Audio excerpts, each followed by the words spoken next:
Welcome to Could Be Worse, a comedic literary analysis of dystopian novels. Given our primary materials, we will be talking about intense and sometimes upsetting subjects. In this episode, we touch on aliens, age of consent, domestic violence, bodily autonomy, body horror, and gender stuff. We also swear quite a bit, as is our way. We encourage you to interact with that subject matter in whatever way is healthiest for you. Enjoy the show!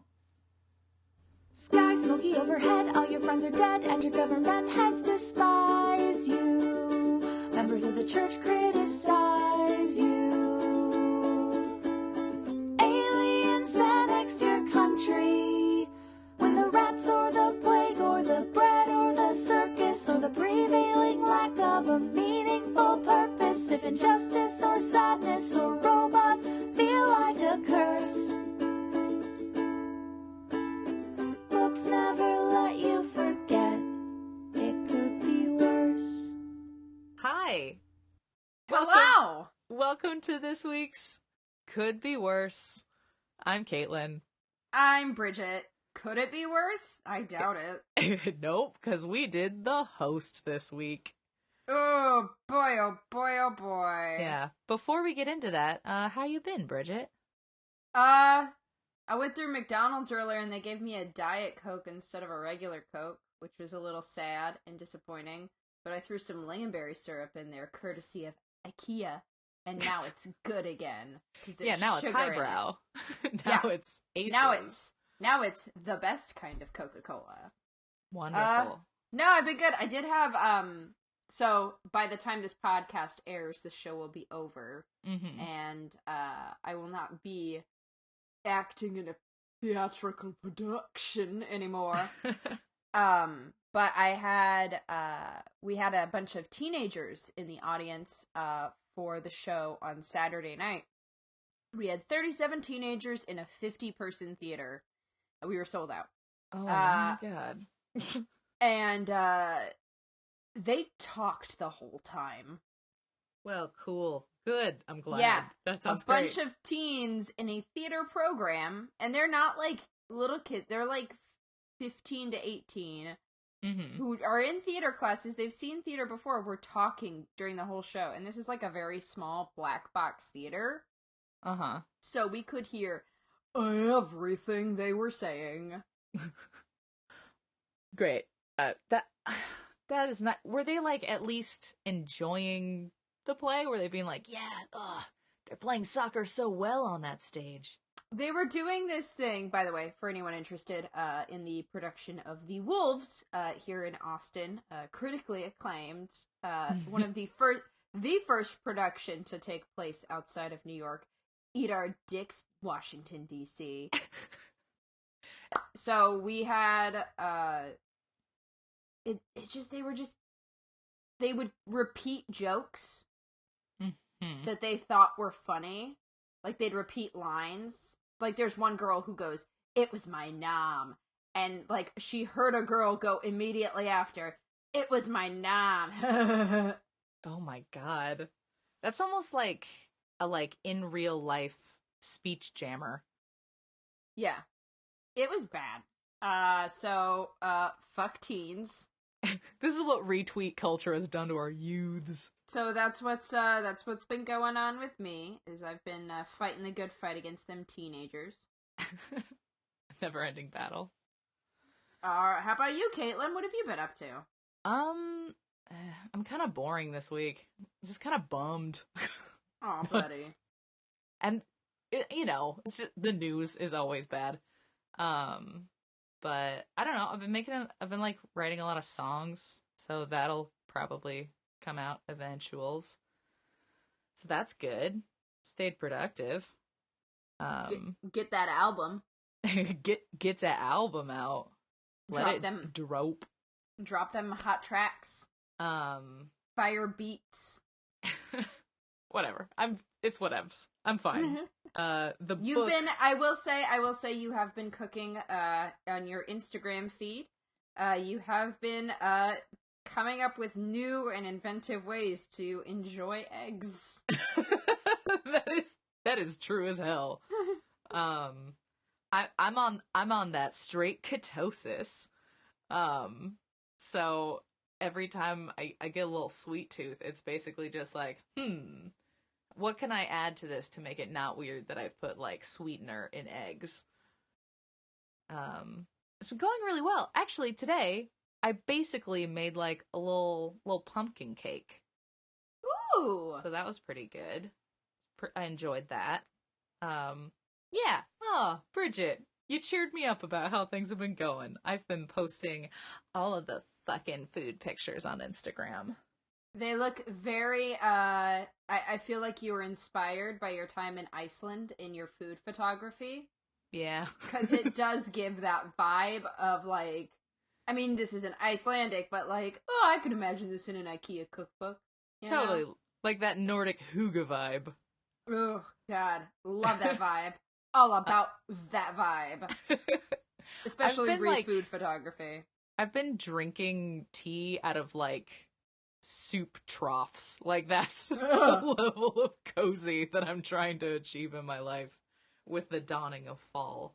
It's starting to get chilly here in Austin, which means it's 80 degrees plus for, like, a few hours a day, but then at night and in the mornings, it's, like, low 70s to mid 60s, which is really nice. Oh, you poor critter. I know. You will get to know this as we drift further into the fall, dear listeners. But I'm a very sweater-based creature. It's all sweater paws and hot mugs of tea and cider and mulled wine for me. So living in Texas is a hard shit. Yeah. But it was chilly yesterday, and I did drink, like, 8 cups of tea. Does Austin get, like, the changing of the leaves?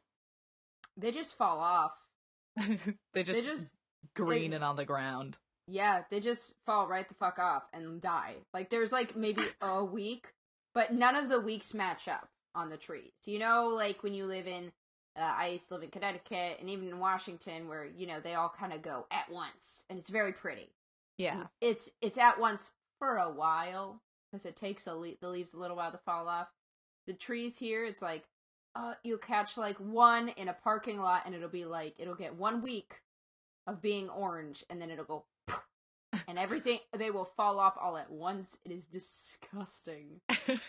And then they're disappeared by the government. This is good to know. I feel like I know a little bit more about this great nation of ours. This great nation, sure. Okay.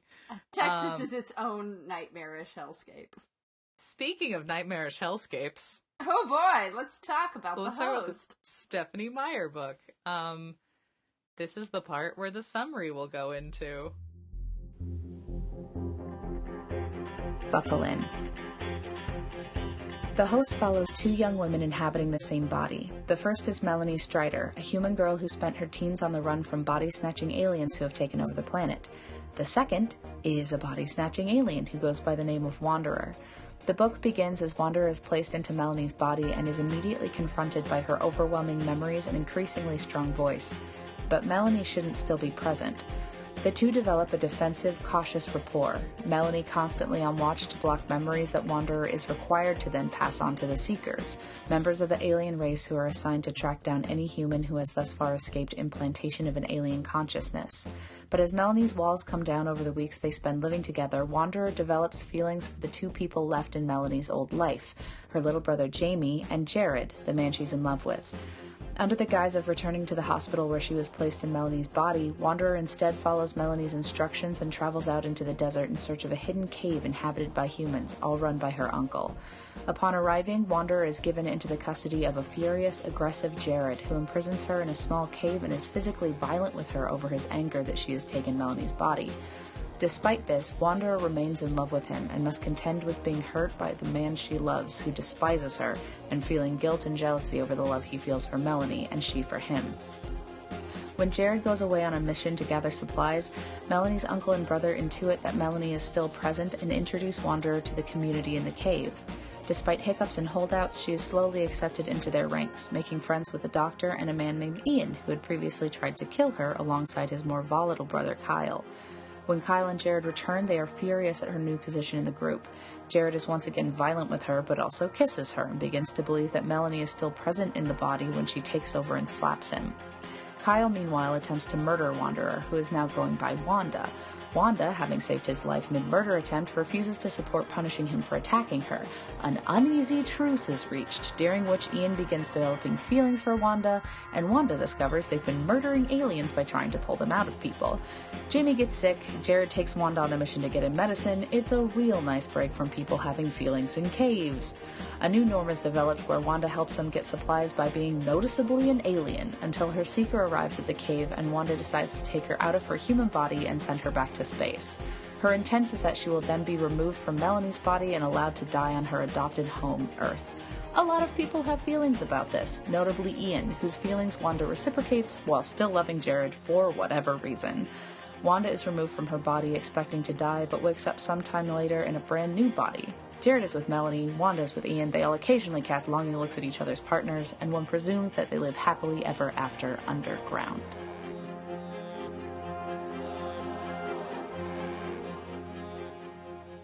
So, Bridget, how'd you like the tome?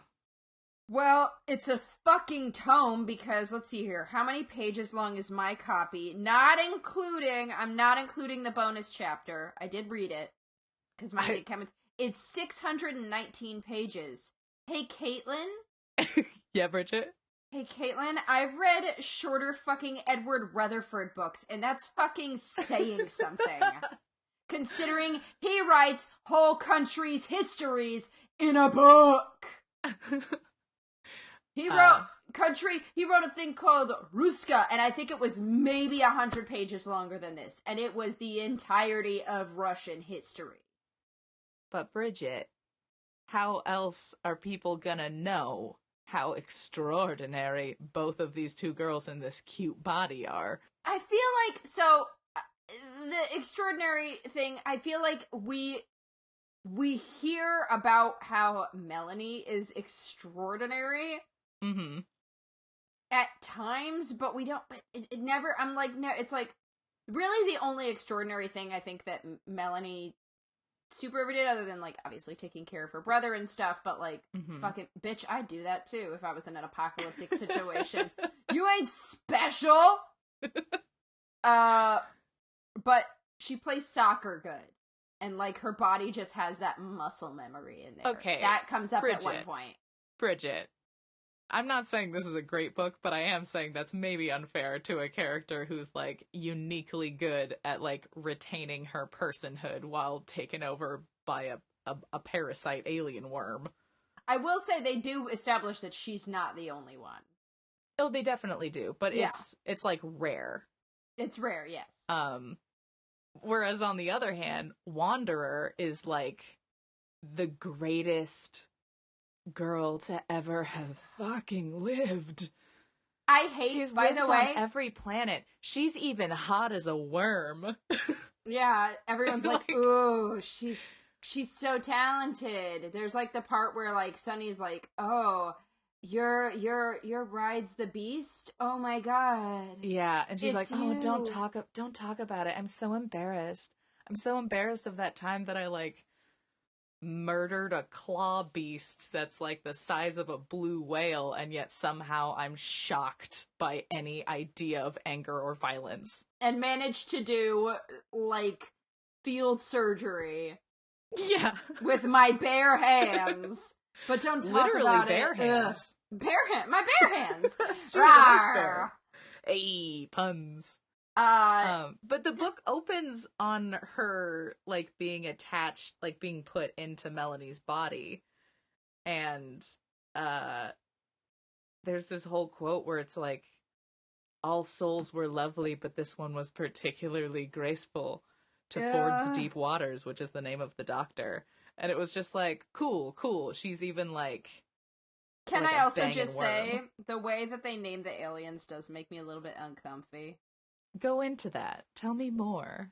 Well, I mean, like, Stephanie Meyer has written about sort of Native American communities. Uh-huh. Indigenous people communities. Yeah. In Twilight, if we can call that really writing about them and their issues. And the way the aliens name themselves is very...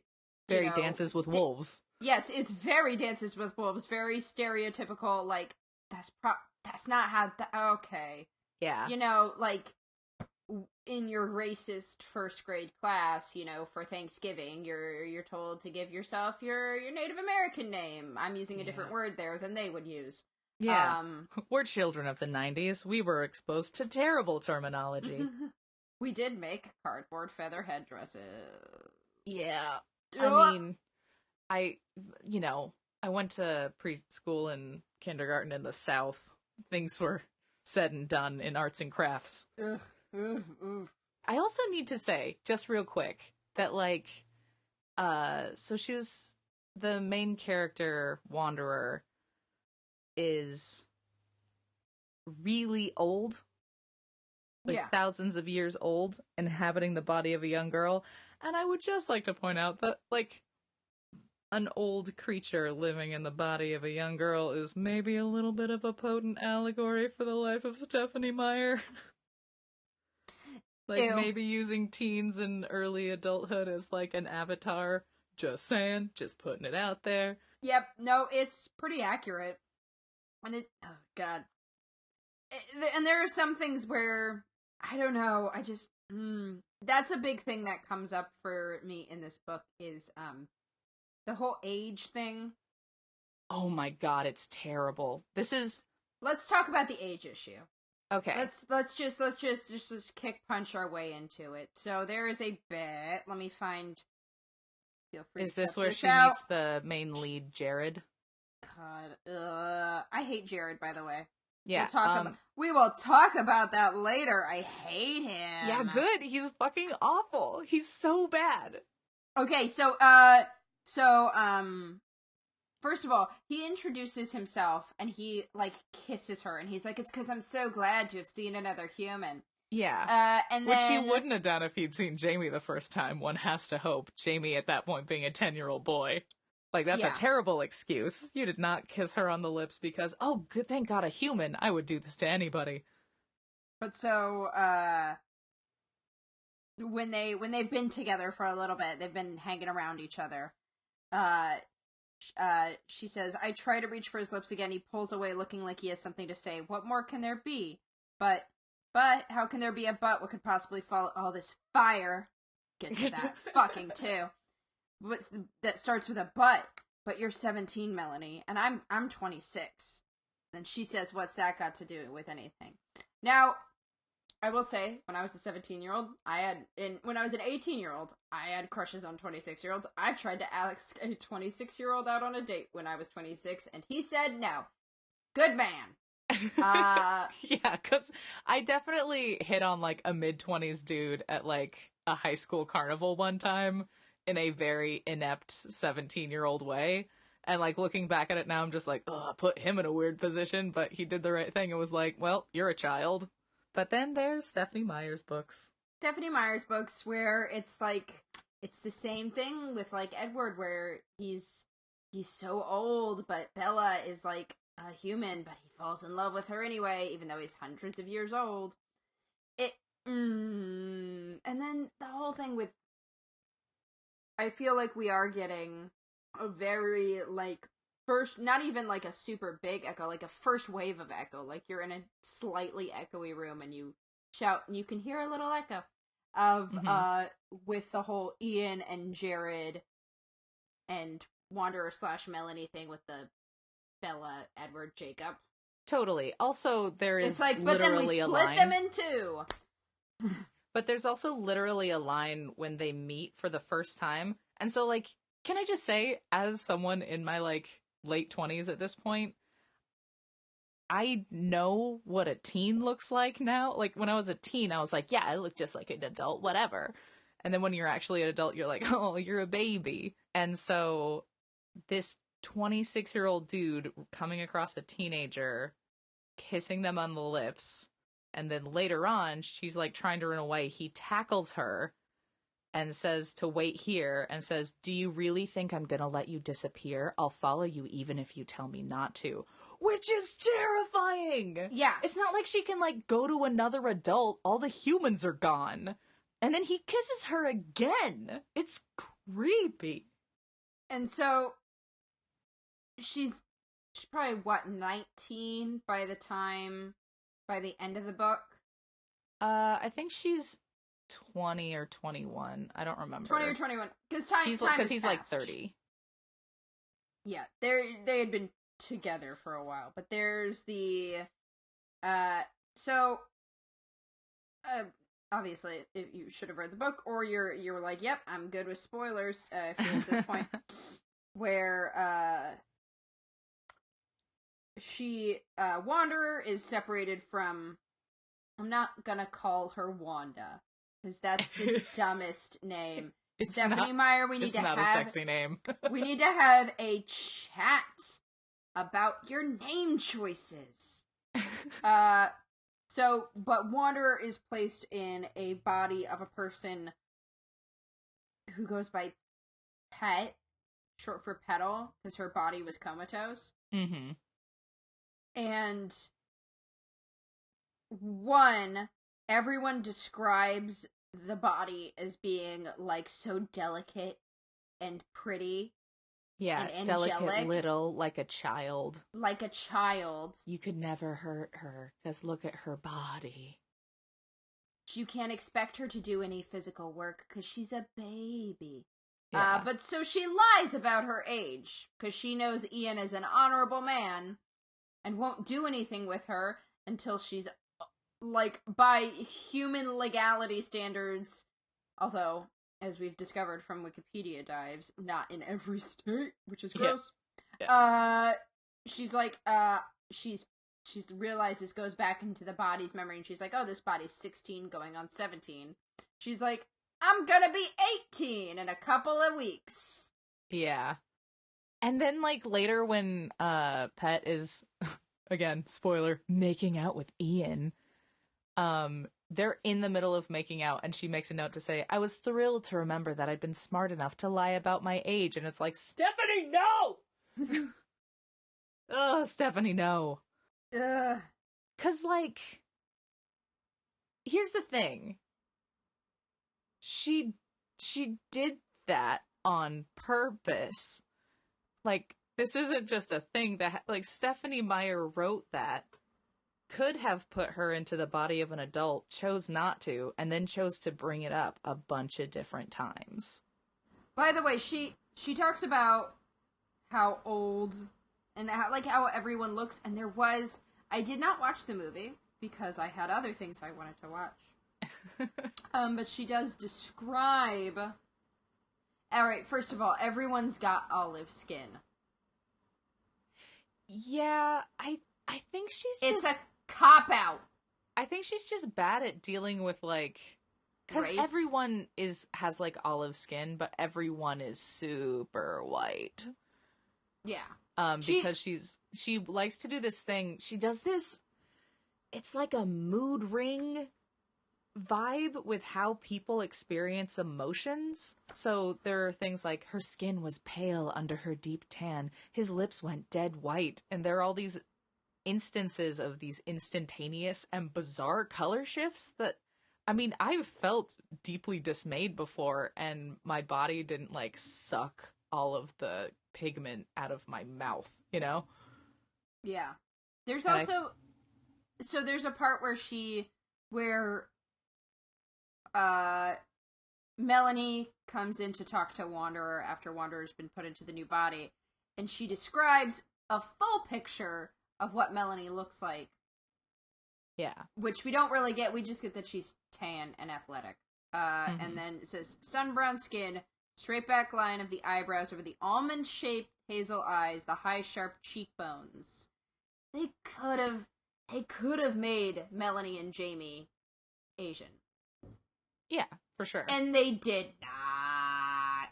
Yeah, who did they pick? It's like the whitest person you can pick that isn't Mia Wachowski. Saoirse Ronan. There we go. Yep. The whitest person, and frankly, the whitest name. Like, she even has blonde hair in it, and I'm like, Melanie don't have fucking blonde hair. Yeah, Melanie's a brunette like Stephanie. Ugh, gross. Man, I just said those both names out loud, and those are similar. Yep. So, and everyone does have dumb names. Yeah. Also, when they pick, Pet, like the body they get for Wanderer by the end of the book, Pet's like a porcelain doll. Like, I kept picturing Pet as Kirsten Dunst in Interview with a Vampire. That sounds pretty accurate. Yeah. Ew. Upsetting. So, speaking of their old-fashioned names, and, like, the names not always making sense, there was a thing, I'm looking for it, it's when, it's in a flashback, and that's why it jumped out at me. Oh, I remember what it fucking was. And it doesn't make any sense for someone who's been living in an apocalypse and is also a teenager to have said it. Which is super... It was like, okay, teenagers don't even know what that is. Hang on. I wait with bated breath. Oh my god, I'm trying to find it. It's early in the book, too. While you get to it, I will just say, because I think this is going to be right about, like, Stephanie Meyer's weird inability to phrase things like a human being. Yeah. She also does this thing where there's this type of alien that's like seaweed, but with eyes, and that's their only sense, but they can see everything in the ocean through this neural network.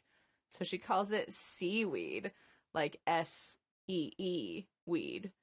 And she says it multiple times throughout, like, half of the book. And when Wanderer finally gets the chance to tell a human, Stephanie Meyer makes a point of being like, Jamie laughed. Seaweed, I get it. Yeah. She's very insecure in her own jokes. And then there's this phrase that, like, she reaches out and takes someone's hand. And the quote was literally, the way I would touch a snake if for some reason I was ever forced to. Stephanie Meyer just interacts with the world in a atypical verbal fashion, maybe?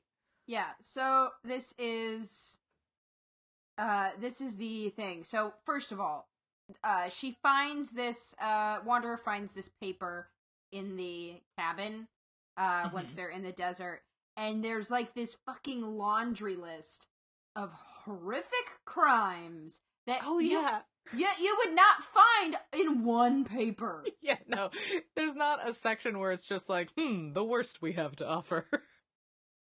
Yeah. There's, like, usually, like, a crime report, but it's never this. It's never, like, she says, the front page says, man burns 3-year-old daughter to death. Man wanted for the murders of his wife and 2 children. 2 people killed and 3 injured in a drunk driving accident. Fraud and murder investigation into the alleged suicide of a prominent local banker. A suppressed confession setting an admitted child molester free. House pets found slaughtered in a trash bin. That's not all in one paper, Stephanie Meyer. It's basically like a police blotter from The Purge. It's a little rough. It's a little much, but so what Melanie, you know, the at most 20-year-old, but who's been living in this weird apocalyptic lifestyle for, like, 6 to 7 years, says, that's how we realized you were here, you know, she said, thinking of the sickening news headlines. When the evening news was nothing but inspiring human interest stories, when pedophiles and junkies were lining up at the hospitals to turn themselves in, when everything morphed into Mayberry, that's when you tipped your hand. Bitch, you don't know what the fuck Mayberry is. You're a baby. Yeah, I don't know if I get that one. I think I just sort of, like, thought it was a colloquialism for, like... It's from the Andy Griffith Show. It is the nice, innocent town that they live in where nothing bad ever happens. Alright. And there's no way she would have known that. Well, you tipped your hand as an Andy Griffith fan. I just love little Ron Howard. He's so cute. But it's impossible. It's impossible. And There's some linguistic choices that are just very, like, nobody, like, I could understand Wanderer talking like it. Mm-hmm. But there's no reason for a teenager to talk like that. I will also say, in terms of the aliens talking about how they blended in and how humans would notice when there was an alien as opposed to a human in their midst, very early on in the book, when Wanderer has just been put into Melanie's body, one of the people, I think it's her comforter, who's basically her therapist, who's talking to her, says, "One of the most difficult things we out of the first wave had to conquer was the mating instinct. Believe me, the humans noticed when you didn't." She grinned and rolled her eyes at some memory. Here's the thing. Like, I wonder, can I make a suggestion? Because they were talking about, like, how they would get initially people to, like, be assimilated. Yeah. And I'm like, were they throwing key parties? Oh my god. Meet us at the munch and become an alien. Yeah, first they came for the polys, I guess, you know? But here's the thing, though, like... They came for the swingers, and I said nothing. I mean, if you don't control your sexual impulses, which is the mating instinct, here's the thing, if you don't control that, what you're doing is, like, sexually harassing and exposing yourself or, like, going at somebody. Like, that's a type of violence, Stephanie. Like, she's giggling at this memory of, like, oh, we were deeply inappropriate in social situations. It's a little bit like, okay, well, you guys are pretty selective about what is and isn't okay. There's also this idea about how the body of any of the hosts just naturally responds better to the person that they were already with. Yeah. And they have all these memories of them, which is, like, really gross and also not at all like how that happened.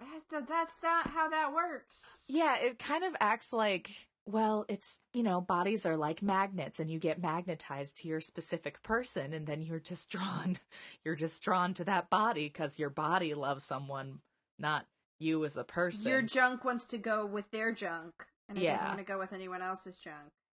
And no gay people! Never, not once. Also, okay, if we're gonna get into the body stuff, Bridget, let's get into the fucking body stuff, because there is some shit in here. When Wanderer first gets to the underground compound. Oh, are we gonna talk about that? Oh, we're gonna talk about it, Bridge, my friend. Oh! My little bullet train. Sievers, let's get in. So her uncle finds her, and her uncle from the get-go is like, yeah, I kind of think Melanie might be in there. Brings Wanderer / Melanie down into the cave system, and then leaves her fate entirely up to Jared. And he says, whoever the body belongs to makes the call. So you have an uncle gifting what appears to be to them the unconscious body of his young niece to some, like, dude who's, like, a decade older than her? At the very least, if they don't think that Melanie's present in there, it's tantamount to, like, giving someone who's drugged to somebody and being like, hey, her body's your property? And if anyone is gonna make the call, shouldn't it be her family and not this weird older dude that she happened to meet in her travels? I'm looking for the scene that we were discussing. I know I have, when he hits her. Oh my god, yeah, he, like, backhands her to the ground. It just, the part when she is inside of the cave just, like, runs all fucking together. Yeah. I mean, it's also really stark because it's very obvious at the very beginning that Jared does want her dead. And, like, it's really upsetting, honestly, because everyone just beats the shit out of her for most of the book. She's just constantly getting the shit kicked out of her. And it's not like in Twilight where all of these fights that these teens are having are like, yeah, they're supernatural creatures. They can get, like, thrown into a wall or, like, stabbed or scraped up against some rock or whatever, and it does. She's just a person with an alien inside her. Like, she doesn't have any additional healing. She's just, like, gets her ribs broken, her leg is maybe broken for a second. Half of her face gets, like, scraped away on rocks, and half of it is done by the romantic lead. And it's like, Stephanie, why you got this obsession with your romantic lead literally wanting to kill the main girl character? It's like American Psycho meets The Ugly Truth, and I am not about it. It's... God, I need to find these pages. Yeah, no, it's disgusting. It's disgusting. Where, like... Because it kind of does seem a little sexual assaulty. It's the part I'm going for. Yeah, totally. When he grabs her by the ankle and pulls her back to him. Yeah. Well, I mean, it's this whole thing that is getting back to, I have been given this body. Your body belongs to me, and I can do whatever I want to with it, which is, at a base level, hella sexual assaulty. Yeah. And it is gross. And Jeb, like, here's the thing. Even if they're like, it doesn't count if it's not a human, even if that's what their mindset is, Jeb from the get-go thinks that Melanie's in there. And he's just like, well, I guess, you know, this is just collateral damage to try to get my point across. And even if that's not their paradigm, which, like, even if that's their paradigm, as the audience, you're seeing it through Wanderer's eyes, who, for some reason, is in love with this person who's kicking the shit out of her and dragging her around and threatening to kill her, and never even once giving her a little bit of actual affection or anything. Like, it's not even that cycle of, like, it's not even the cycle of abuse where it's like, I'm gonna kick the shit out of you and then be really nice to you. It's just abuse all the time, but she's, like, excited to see him every time, and it's super fucked up. It's so bad. And then, like, there's the whole thing where she doesn't talk because she's afraid if she talks then Melanie will take control, and it's like, that might have helped your case, honey. Yeah. Not that, I mean, you're with a terrible man. He's terrible. It's also a little bit screwed because Melanie is really determined. Like, the reason they end up getting there is because Melanie is really determined to get back to Jared, her too old lover, and Jamie, her little brother. But at a certain point, Jared goes away, and Melanie isn't just constantly getting the shit kicked out of her anymore, and she's spending some time with her little brother, which Melanie really wanted to do, and Wanderer is getting to do. But Melanie just goes super dormant the entire time that Jared is gone. She just ceases to be interested in her little brother. Which is so shitty. It's so shitty. Yeah. Like, she's dormant to the point that it's brought up whether or not she's completely fading away. And that is inconsistent. A, it's just dumb, but B, it's inconsistent with the fact that Stephenie Meyer went back to the thing she did at the end of Twilight, which is just this mother obsession, and basically was like, Melanie isn't his sister anymore, she's his mother, and now Wanderer knows what it's like to be a mother. And it's unlike any other thing in the world, and the most important thing a woman can be. Yeah, and how, and that's another thing I wanted to talk about, was the fact that the fucking aliens have gender, but, like, only some special aliens. Only 1 in every 5, 10,000 get to be have the potential to be mothers. Oh, the mother. Was said with such reverence, and everyone's always wondered, why, Wanderer, why don't you want to be a mother? And the way that the aliens, it's like, oh, you give up your life to become a mother, but your life becomes so many other lives, and they carry with you their memories. And it's like, what? That's not how that's Stephanie.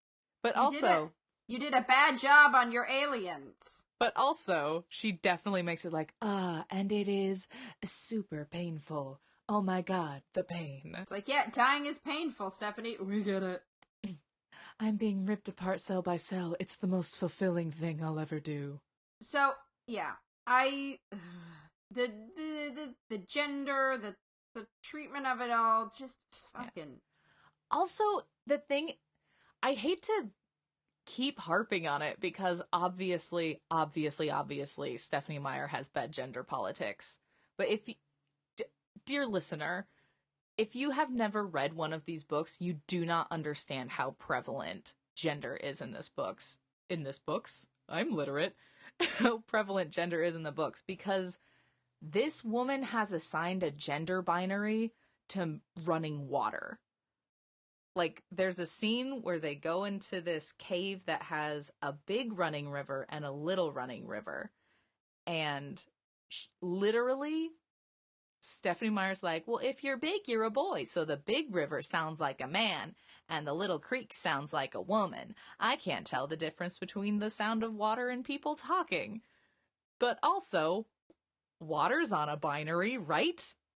And you can't escape it. It's every fucking page of this book is just reinforcing women are weak and literally belong to their romantic partners and their children. And also just everything's a girl and a boy. Everything is a girl and a boy. I hate it. Yeah. Man. This book. It's so rough. This fucking book. Ugh. I do also want to talk, so the fucking shitty thing is that she does have some very interesting ideas about aliens when she's talking about the other worlds. Mm-hmm. I'm like, oh, you know what? If you wanted to talk a little bit more about that and make that the rest of the book, if you wanted to make the quote-unquote dolphins that are actually, like... Yeah. Leathery dragonflies? I don't... Yeah, some of the things she describes is like, hey, Stephanie, since you've become famous, did someone give you drugs once and it was real fun? Did you see some fun things, Steph? Did you see the flower world stuff? Which flower? The flower world where... Not the fire flowers, the flower flowers. That was dumb. The fire flower... It's like there's the fire world where there's fire flowers, but then there's also flower flowers, and it's like, okay, Super Mario Galaxy, calm the fuck down. Da-da-da-da-da. I mean, okay, I will say, the alien stuff was pretty fun. That's one of the things that I think... Because this book is not good. But it is better than Twilight. Yeah. And well, is that a high bar you're setting there, Caitlin? I never claimed it was a high bar. It's like it's like a slackline height, like knee height. That's what we're getting over for Twilight. But she actually seems like she's kind of having fun.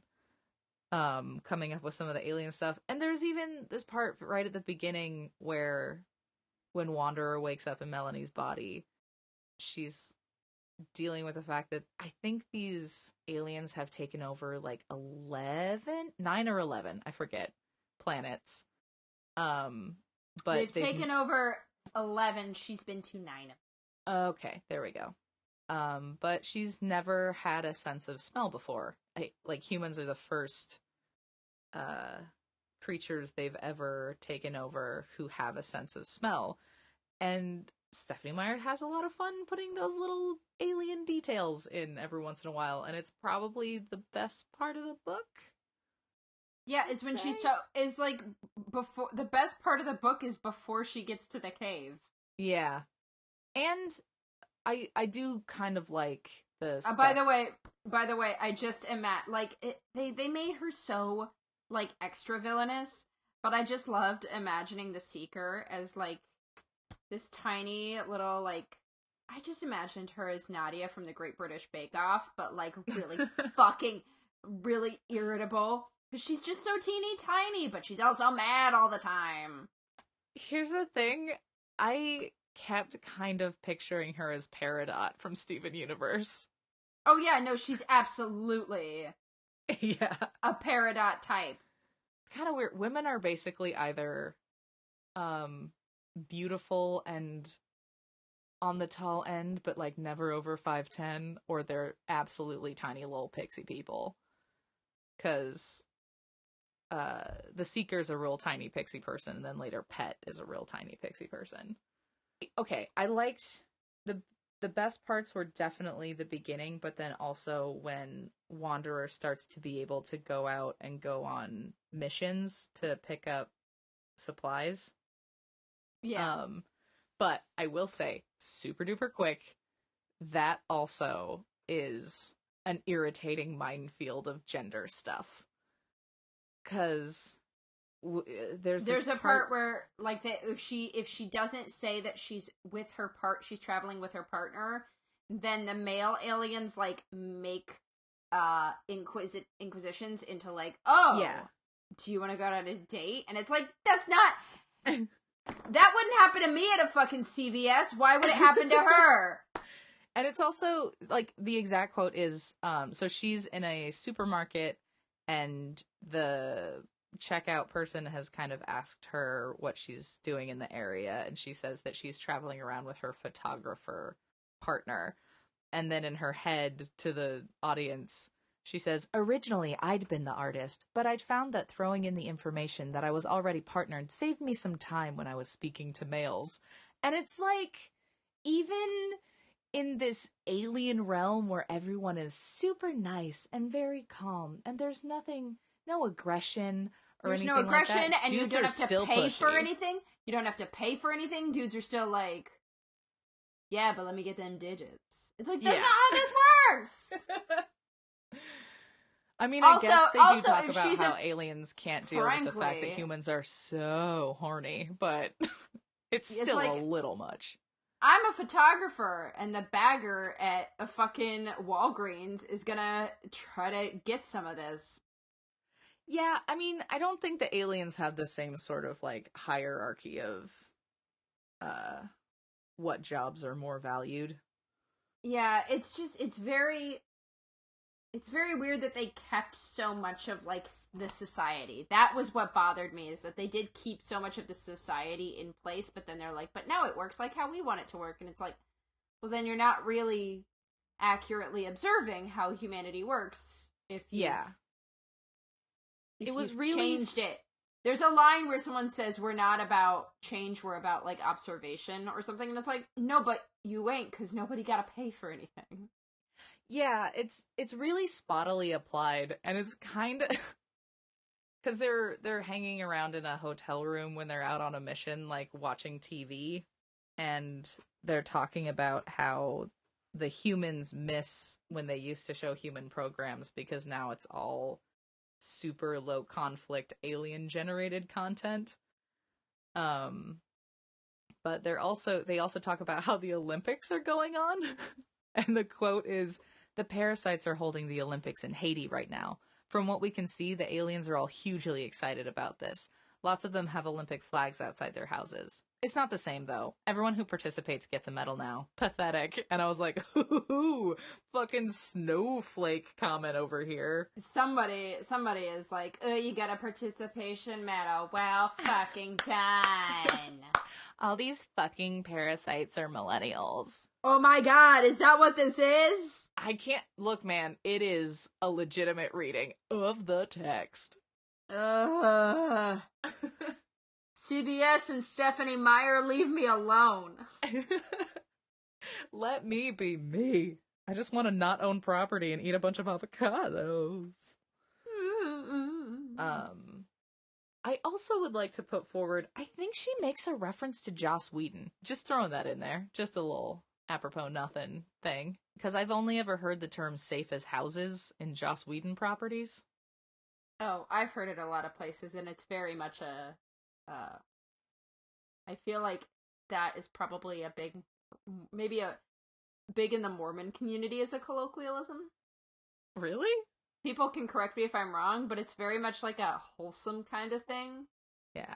Like, I heard it growing up, and I lived in, not like big Mormon communities, but communities that had a fair amount of Mormon population.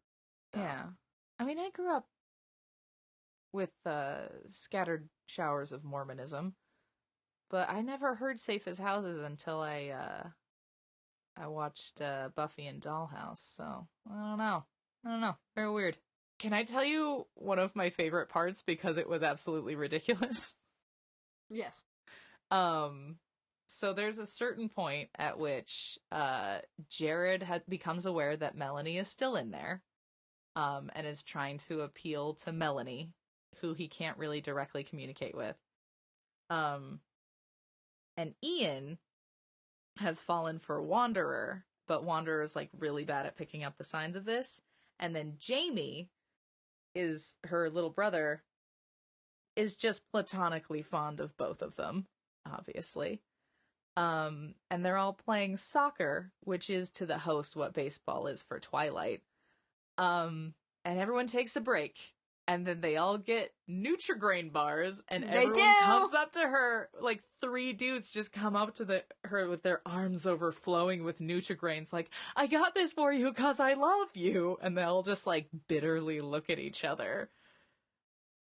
Because, how did you know that I was gonna... This Nutrigrain is representative of my love. And it just turns into a Nutrigrain standoff for the affections of the single body sister wife that is Wanderer Melanie. By the way, favorite Nutrigrain flavor? Oh, I mean strawberry. It's gotta be strawberry, because your other options are blueberry or apple cinnamon. And the apple cinnamon one sucks, and the blueberry one tastes fake as fuck. But you did name them in the exact order of their deliciousness. Yeah, of course. Strawberry, blueberry, apple. Yeah. Also, when was the last time I had a Nutrigrain bar? I feel like they got left in the 90s Langolier style. They got left in the 90s Langolier style, just like Kudos bars did. Oh, fuck! Yeah, Kudos bars. Welcome back to the podcast within a podcast. Bridget remembers and brings up 90s things. This week we're going to talk about Kudos bars. The Snickers ones were amazing. They had M&Ms. The Twix ones were the best. Oh man. I'm just... Don't you want to chat? You want one, don't you? I do. I was never allowed to eat Kudos bars as a kid. I mean, if I happened to be at a friend's house and they were there, I would eat far too many, like 5 in one go, and then I would like sneak 2 home with me, because it was basically a candy bar. It was not... It's a candy bar. It's a candy bar with oats. Yeah, and so I was just... I wanted them, and my mom would not buy them. We only ever had Nutrigrain bars, which, like, now I am aware that those aren't, like, actually healthy. But next to a Kudos bar, it's basically a salad. I went through stages and, like, themes throughout my childhood of stuff I would eat, and there were different bar phases. I would always go back to Kudos bars, because they were wicked cheap at the commissary, which is the Navy grocery store for the uninitiated. But so I would go back to Kudos bars, but there were times where I was on a really big Tiger bar kick. I don't know if you ever remember Tiger bars, but those are like the peanut butter chocolate, but like super protein bars. Yeah, those are like, when I was a kid, I was just like, well, I've never lifted a weight, so I'm not allowed to eat those, right? I loved them. My mom bought them in bulk from like the bulk food store for me. And then at one point in my life, I was when they first came out, I was on a really big Luna bar kick as like a 10-year-old. Well, Luna bars were like... I was so into Luna bars, especially the lemon ones. Those were the best. Oh, the lemons were amazing. Luna bars were like... Because they tasted like a lemon bar. If you were the type of person who sat down and watched Oprah with your mom, you ate a fucking Luna bar like it was a badge of goddamn honor. Oh, God. I did watch Oprah. God, I watched so much Oprah. Yeah, so, yeah, Luna bars, but bars. You always go back to Kudos bars. Bars are going to be the food that gets us through the apocalypse. By the way, can I just say, it's so weird that, like, the two so she doesn't brand name Nutrigrain bars. Which is weird, because those will survive into the time immemorial. But, the thing that she does brand name, she has two brand names. Mm-hmm. Cheetos and Twinkies. And Cheetos and Twinkies. The Twinkie thing was weird, but, like, I can understand. You're really, other than, like, getting, like, very, like, regional specific stuff, and they, promise you they don't have moon pies in Arizona. So she wasn't going to get a moon More's pie. The pity. Or, like, it had to be a Hostess-based product for, like, that kind of visual. But a Cheeto, you could have just called a cheese puff. Yeah. And frankly, cheese puffs are better than Cheetos. Hot take. Cheetos, hot take. Hot cheese-based snack take. Cheetos are, like, twigs, and a cheese puff is a delicious, crunchy, pillowy snack. Here's the thing. I like both. I know that most of my friends think that cheese puffs are garbage, and so I stump pretty hard for cheese puffs. But I enjoy Cheetos quite a bit. If I have a choice, I will always go cheese puffs, especially those good, that's cheese balls. Those are very good. I will say that both cheese puffs and Cheetos are the Butterfinger bar of the savory snack, in that they will fill up every little divot in your tooth, and you have to wedge that fucking corn out of there with whatever fingernail can scrabble underneath. So yeah, it's like, well, I hope I brought floss, because I've made a huge mistake. Yeah, oh man. I will say about the Twinkie thing that I feel like it's less in the cultural sphere now. But for a good while, Twinkies were like the food that was indicative of this will survive for years once the world ends. But I feel like it played itself to its final conclusion in like Zombieland, and so it's not so much now. It's just thought of as that thing from Zombieland. But I don't think that it come out. Nobody eats Twinkies anymore. What is it? What year was this? Let's go to the title page. God, I want to say it was like 2008. This is 2000. Yeah, 2008. Nailed it. So I'm not like proud of that, but Zombieland had not come out yet. Yeah. But I mean, if I was gonna pick a Hostess snack to find in a cabinet, can we say it on 3? Okay. Yes. 1, 2, 3. Star oatmeal cream pies. What? I love an oatmeal cream pie, but God, if you saw a Star Crunch, would you not lose your goddamn mind? Was a Star Crunch? Oatmeal cream pie would keep better, probably, than a Star Crunch, but if I saw a perfect Star Crunch, or even a little bit smushed, it's like a more filling, delicious, giant, like, cake-shaped crunch bar, and I think there's, like, chocolate cream filling in the middle. This is very confusing to me. I've literally never heard of this. Really? Yeah. Oh, man. I thought you were going to talk about, like, because there are, like, star-shaped cakes. I've seen those, but not, like, a crunch bar. Yeah, it's got, like, little rice puffs in it. Also, in an apocalypse, I wouldn't turn my nose up at a Nutty Buddy. Oh, God, no. Nutty Buddy? Oh, you know what? Swiss roll. Swiss roll. It would also give you something to do as you, bit by bit, tried to flatten it out and eat it as one sheet. Yes. God. I feel like we really covered the snacks. A hostess cupcake. Yeah, just one of the classic ding-dongs. the only time I will eat something that is orange and vanilla combined. Really? Every other one, because of a year where I had creamsicles every Friday and I ate too many, and now I can't have that flavor combo anymore. But somehow the orange Hostess cupcakes are far enough removed from actual orange flavor that I'm okay with eating them. All right. Let's get back to the book. Yeah, this has been Lunchbox Talk with Caitlin and Bridget. Ba-da. Where should we start back up? So we were kind of talking about we're sort of in the final third of the book. There's just so much less to dissect here. She does work. It's kind of weird that the women tend to do most of like the teaching and the kitchen work. I will say that. Absolutely. It's not weird for Stephanie Meyer, but it is notable for any equity-minded human being, certainly. I felt bad for Ian at points. Yeah. Because Melanie was just like, don't let him touch you like that. And it's like, he's just like, has a calming hand on her shoulder. Okay, so there's this thing that didn't fit to me with the way that Melanie was dealing with that, because most of the time, Wanderer wasn't processing it in a sexual way, and Ian meant it in an affectionate way, but for a very long time, I mean, he kept it very respectful. Most of the time. There's some shit in the latter third that we'll get into.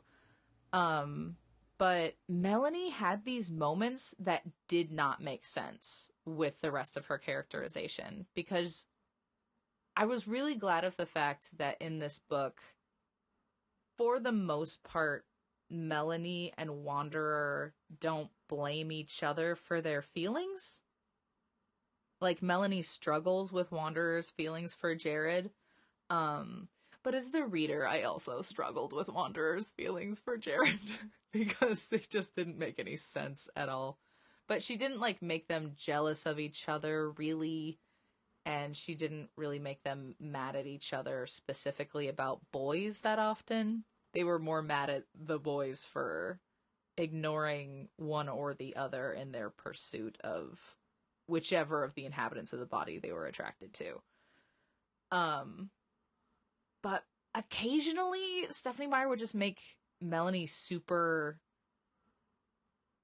like, strident and angry about things that it didn't make sense for her character to be like that about. Like those moments where, like, the hand is on the shoulder and stuff like that. Or he's literally just being nice.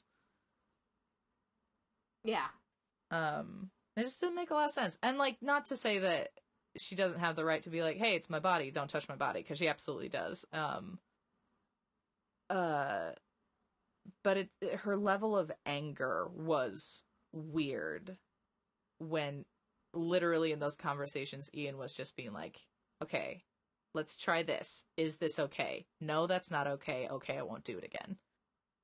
And, like, all three of them, like, figuring out and negotiating stuff it felt like pretty human and not pushy way, which Melanie just got very angry about. It was very weird. So, I would like to hear about, do we want to call this bit Could Be Possible? Maybe? Oh, sure. Okay, real quick, before we move on, there are a couple things that I would like to talk about that I have not gotten to talk about yet. Okay. And then we can just, like, maybe be, like, just talk about it for funsies, but I'll be done with all of my notes about the book. Okay. Single worst line in the book, right before Wanderer is taken out of Melanie's body, she thinks the thought, this body barely belonged to me or Melanie. It belonged to him. Him meaning Jared. And nope, that's not how bodies work. No, Stephanie, stop it. Also, all the fire talk. Oh my god. When I kiss Jared, the fire like that burns in my mind. And then, like, Ian, he's like molten lava moving underneath me. there's this part where, like, she is described when they're trying to get Melanie to come back from being dormant because she was feeling useless. Yeah. And because they need her to know about Jamie. Which, I mean, who cares? I'm not saying who cares about Jamie, but does Melanie really need to know? You're just gonna cause pain. Yeah. But, like... Well, she needed to get her back in terms of, like, hey, don't, like, die in here on me. Yeah. But Jared, like, kisses her, and there's, like, she's, like, groaning weakly, and it's, like, ew! And then it's, like, I could feel the fire spreading through me. And it's so gross. It's so gross. Here's the thing, though. I kind of love it, because so rarely does Stephanie Meyer admit in the subtext of her books that, like, her books are just horny as hell. That, and in Twilight, it was when they, like, both became... Women can be horny. Yeah. In Twilight, it was when they both became vampires and just, like, forgot about the fact that they had a baby and were just, like, fucking in a cottage forever.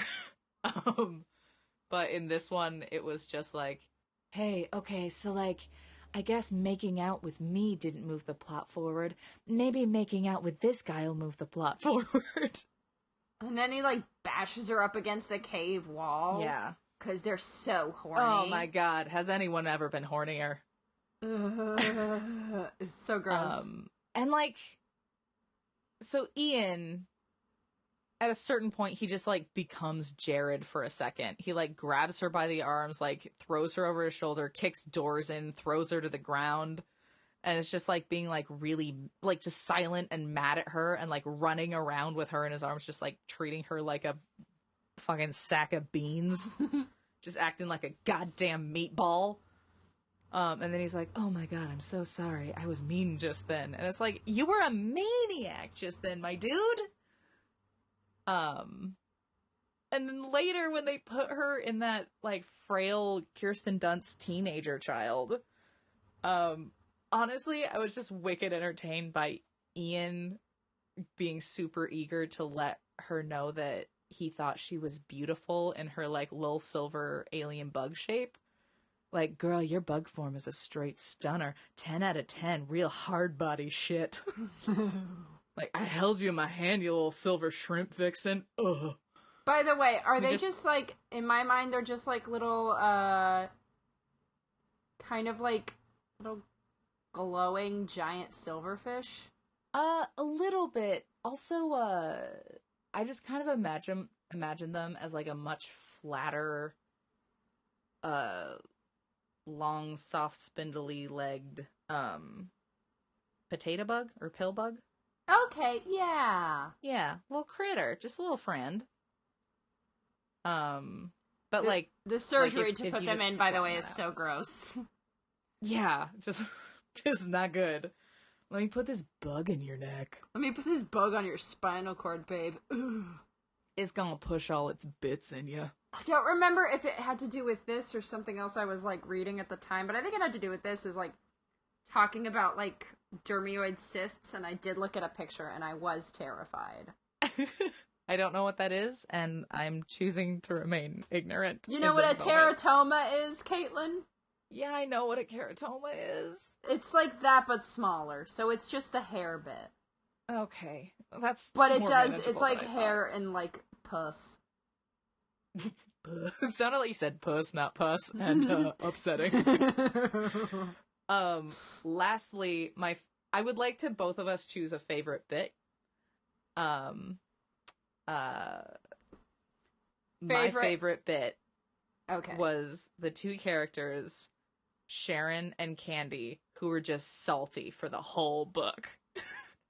They were like, there was this lightly sci-fi romance going on where everyone was just like all rage and fire and wispiness and altruism and shit. And then there were these two women the whole time being like, fuck this, I hate her. And it was just like Real Housewives of Pachaco Peak. And at the last second, like, Sharon, I think, is married to the doctor, but she's separated from him for pretty much the whole book because he's, like, wants to be friends with Wanderer. He's also an alcoholic. Yeah, no, he's... And fucking Kyle brings him, like, a crate full of brandy. Like, why would you do that? Yeah. This is his chance, man, to get past this. Kyle, the worst. But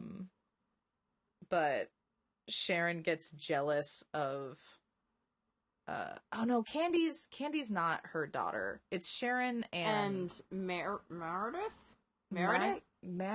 Maggie. Agatha? It's Maggie. It's Maggie.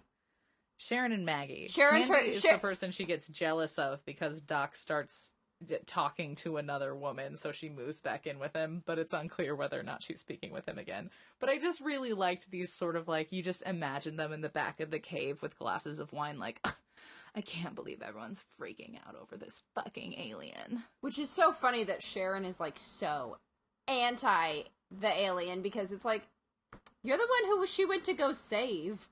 Yeah. I don't know. She killed herself. She literally killed herself trying to save you. God, my favorite bit.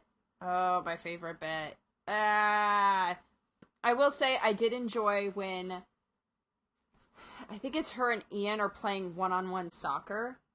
Mm-hmm. And I'm like, do you mean passing? Like, the idea of one-on-one soccer is so silly to me. Like, I know people play it, but it just seems bad and wrong. Like, why couldn't this be the basketball book, Stephanie Meyer, if you wanted them to have a one-on-one game? Yeah. I mean, they could have just been, like, hacky-sacking back and forth with the soccer ball. Whatever you call it when you do that. Well, juggling. The knee tricks and such. Juggling. You call it juggling. Juggling. It's very hard. Could have just been juggling. Hang on. I'm trying to find a favorite part. A favorite bit. Oh, I like when they're in class. I really do genuinely like. Oh, yeah. When they're in the class and she's a teacher and Robert is there's this kid Robert and she's like, he has no idea. You know, but she's like, but I kind of do agree with them. They're talking about the fire world and how... Oh, yeah. Seriously, they do sound like places from, like, Super Mario Galaxy levels. There are dolphins dolphins in the Mario universe, so it's not impossible. I would just like to say, I don't play video games, but where the fuck in the Mario universe is the world where you, like, burn flowers alive and feed off of their smoke, Bridget? I'm saying a general basis, but you do consume a fire flower, and then you can light a PD piranha on fire. Oh my god. Have you never played Super Mario? I wasn't allowed to play video games unless they were educational. I can talk about Logical Journey of the Zoombinis till the cows come home, but Mario is I had to play it over at a friend's house, but these are the Super Mario games I've played as an adult. Yeah, I mean, you know, I just never spent money on getting a system. I've been thinking about starting up, like, Steam or something. Steam is fun. Someday I'd like to get a Nintendo Switch, preferably before the new Animal Crossing comes out.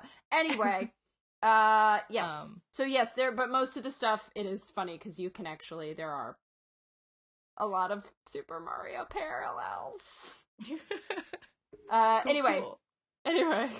But I like the part where she was in class. That was a nice bit where she's talking, and then it kind of is paralleled again when she's in the cafeteria almost every night talking about the worlds.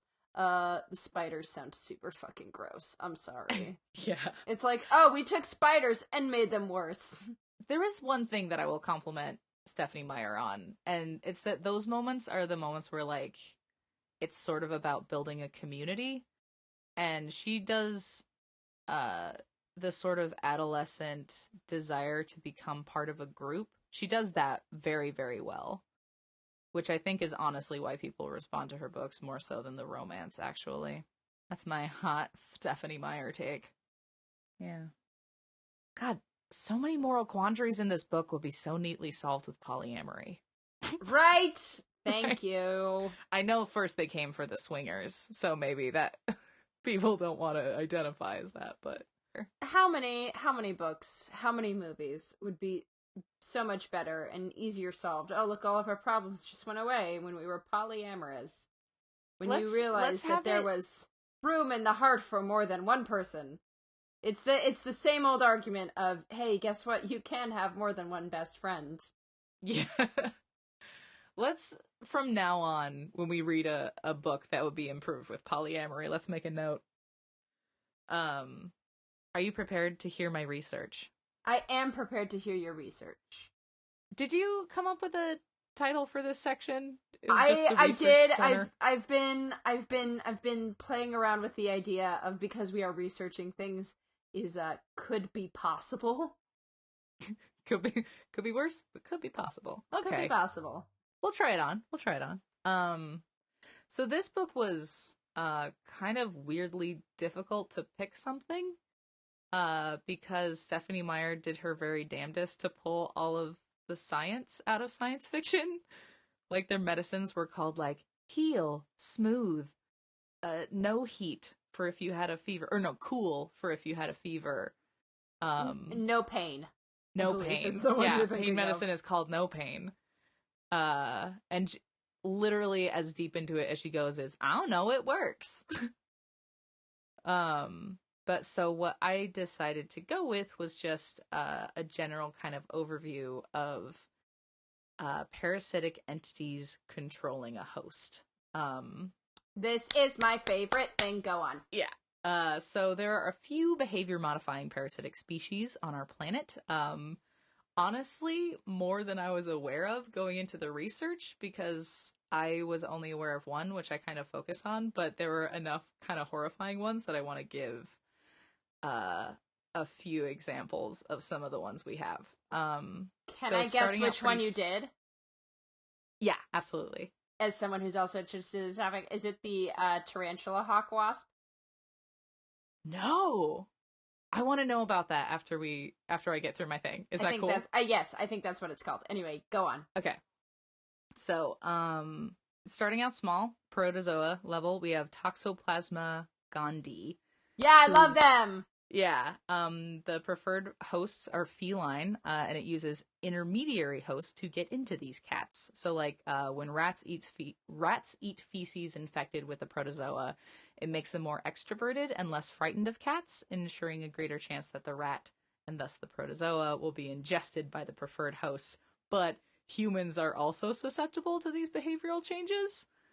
And so humans also are affected by, like, their extroversion is affected and their preference for cats becomes greater when infected with Toxoplasma gondii. So yeah, hang out around cat poop. Increase your emotional connection with your little fur baby. A term I hate. Anyway. I know, I can't believe you said that. I'm sorry. I regret a lot. Crickets have a particular stunner of a parasite species, which is the horsehair worm.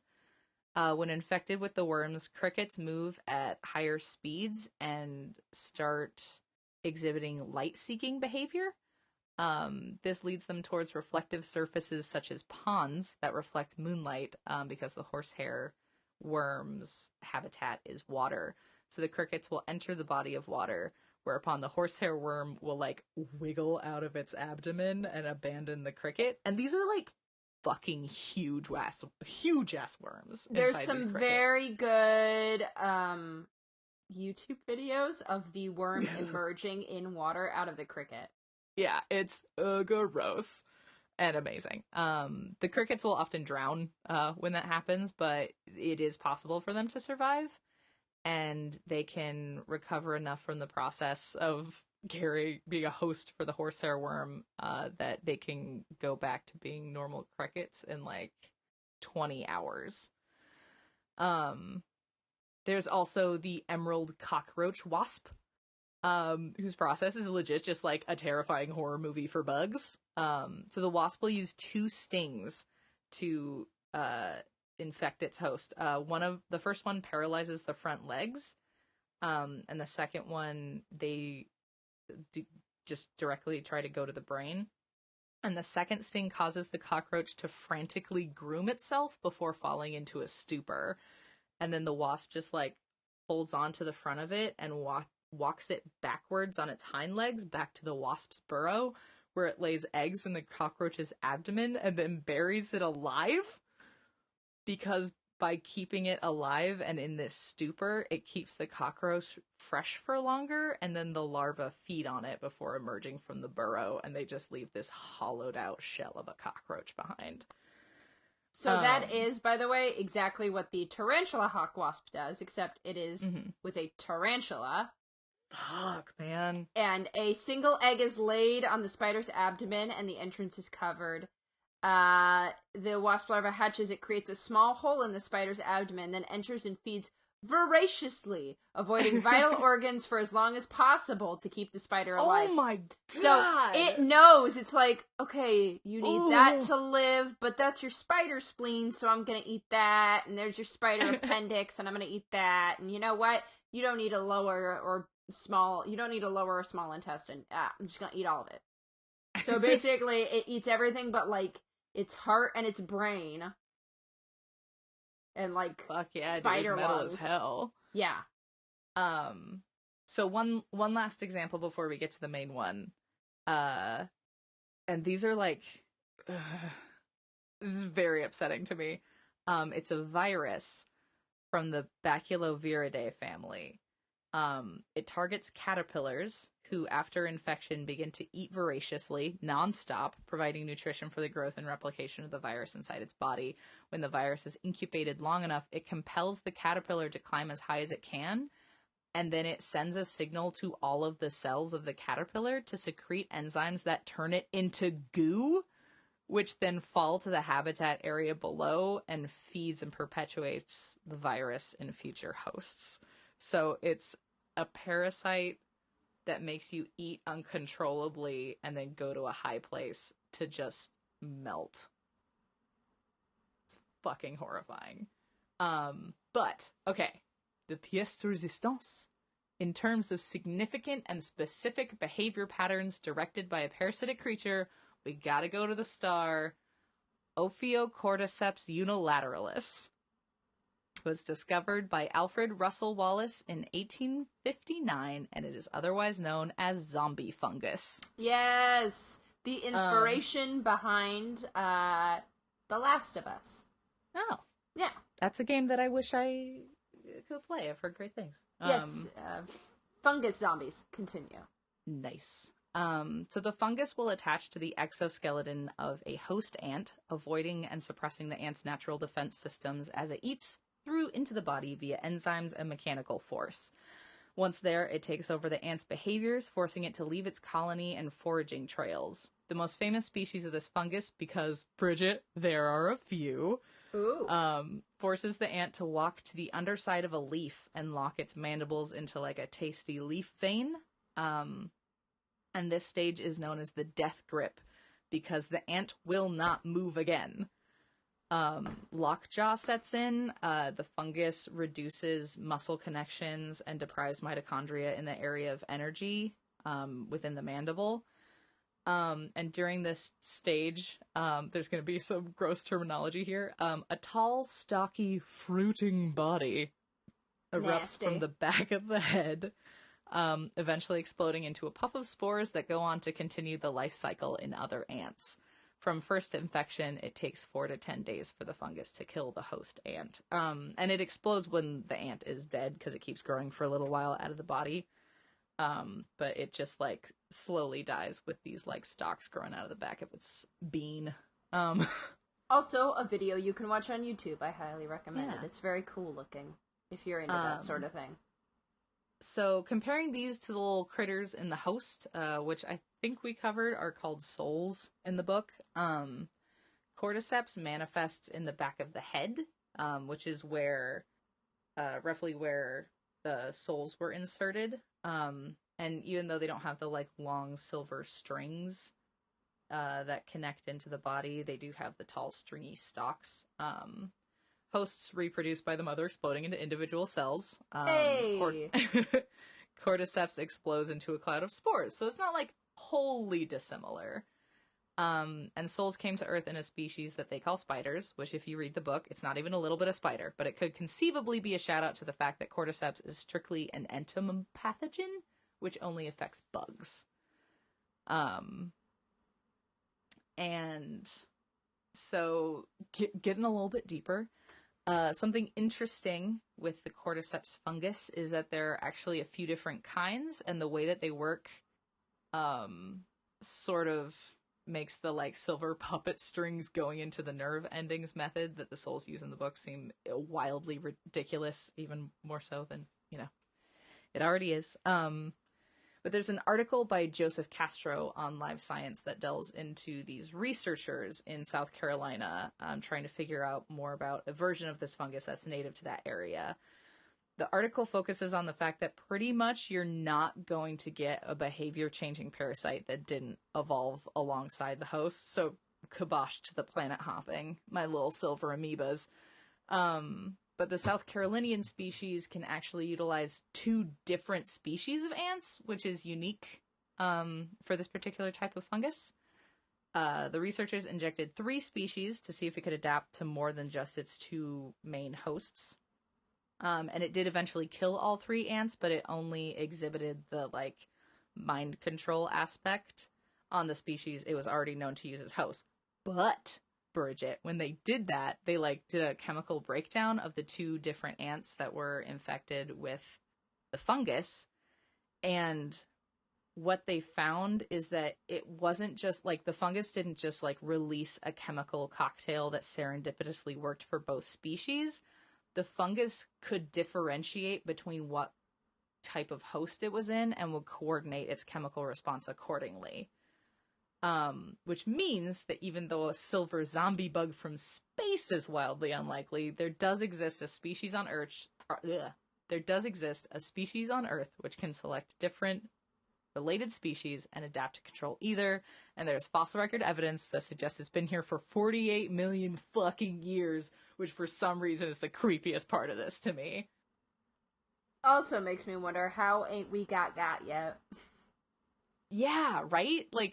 I guess the closest I could come to thinking about, what would be our parasitic thing is just that, cats kind of did learn how to manipulate us, and the Toxoplasma gondii does help their cause on that front.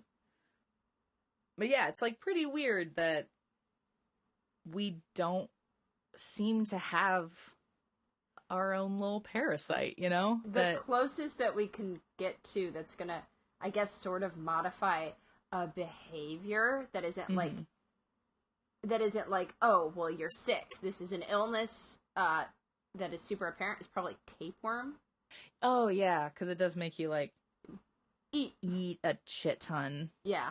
But the thing but that's it's really not interesting to me about these is that it literally makes you have different reactions to outside stimulus. And it makes you go places. A tapeworm you could frame it as it makes you go to feeding areas more often. But all of the behavior modifying parasites that make you go somewhere high up, or that make you less afraid of a predator, or things like that. Yeah. Those are terrifying, and they do actually exist. The Toxoplasma gondii, that affects mammals. So there are mammals that have parasites that affect their behavior, but humanity doesn't have one that does that in quite the same way that we're aware of. Bum bum bum. So yeah, that was my research for the host. Thank you. Really appreciate it.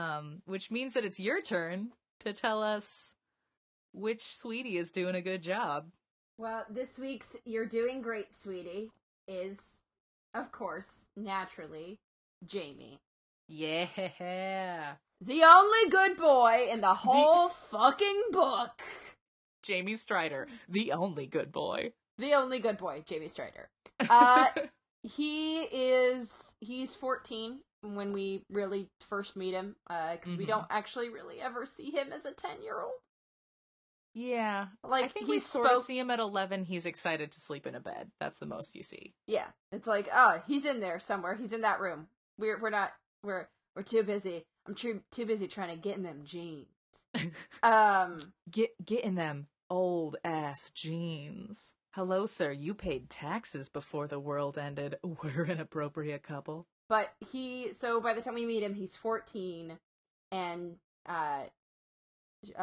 Wanderer and Melanie's memory speak about how like adult he looks now, having been through so much in the 3 years she's been gone. So even though he's had all this horrible stuff happen to him, he is still instinctively kind to everyone, and B, maintains his sense of wonder, which is fantastic. He has a sense of wonder. He's excited to contribute to the world, and he's just so darn pleased, and he's so darn sweet. He's very sweet to his sister, even when he is not like 100% sure that his sister is in there. He wants to learn about the universe, and fully takes advantage of that opportunity, and that is why he is our sweetie that is doing just so darn great. So good. I would also like to point out that he's the only one who has, like, a firm, loud moral compass. Oh, yeah. Everyone because else Jared basically became his, like, father figure, and then he just sees Jared kicking the shit out of Wanderer / Melanie.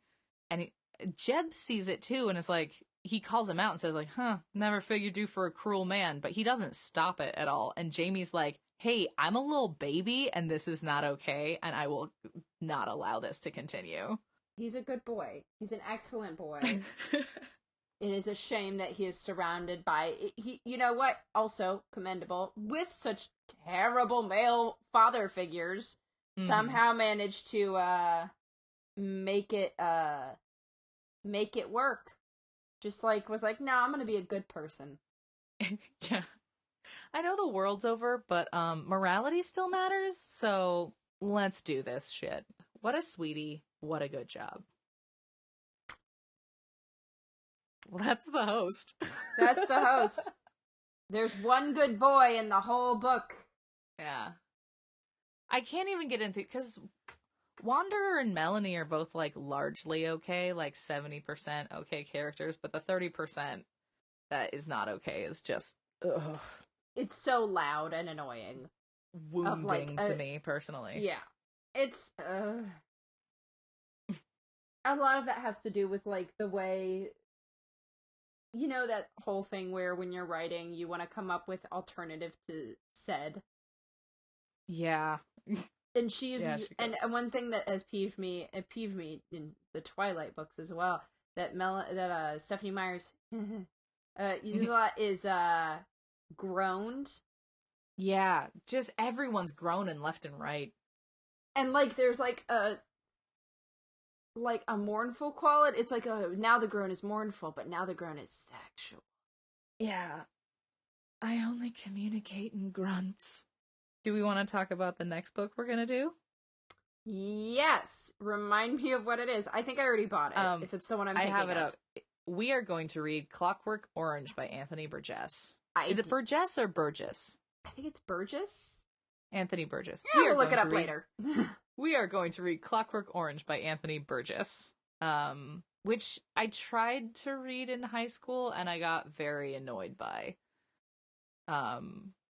We're gonna have a hard time with that slang, that famous slang, all the droogs and the... Yeah, I think it'll be fine. The milk bars, although, talk about a milk bar, let's talk about fucking Momofuku milk bar. Bucket list of places to go eat pie at. Yeah. Sure. I know all about that stuff. I'm a metropolitan woman of the world. Whatever. I have other strengths. I have other strengths that are not knowing restaurants. Shut up. Yep. Yeah, this was, I don't know. I had fun talking about it. Yeah, it wasn't, here's the thing. It's not gonna be the worst book we read. It's not. That one is probably gonna be episode 5. Yeah. We'll get to that. We'll get to it. Thanks for listening, guys. We'll see you next week with Clockwork Orange. I have been Caitlin. And I have been Bridget. And things could be worse. Bye! Bye!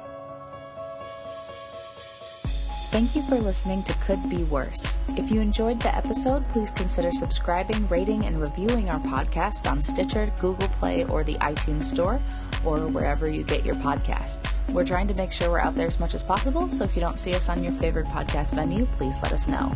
You can check out our website at couldbeworsepod.com, follow the podcast on Twitter, Instagram, and Facebook with the handle at couldbeworsepod, and check out more from your humble and loving hosts on Twitter and Instagram at the handles at Magnesium Queen for Bridget and at Caitlin Obum for me, your good buddy Caitlin.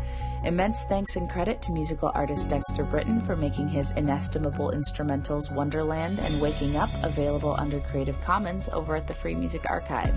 Thank you for listening, and we will see you in 2 weeks.